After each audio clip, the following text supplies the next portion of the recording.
Hey, I'm Sarah, and I was just sent this side table shaped like a C. This is great because you can easily move this thing around, whether you're wanting to move it up here and be able to put your drinks on, have a little drink off to the side, a little snack, or gets in your way, you can easily move it with these rotating wheels off to the side and have it over here. You can easily rotate it in. It's super versatile because of its design.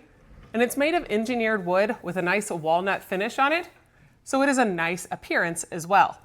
It only took a few minutes to put together. It was super simple.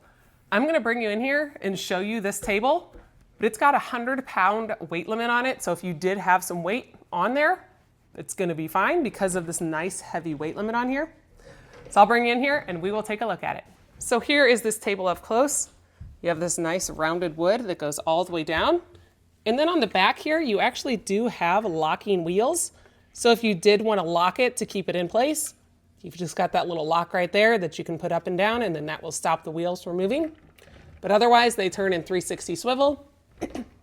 Now the size of this is 18.1 by 13.7 by 24.8. It's a nice little table that you can have in any room.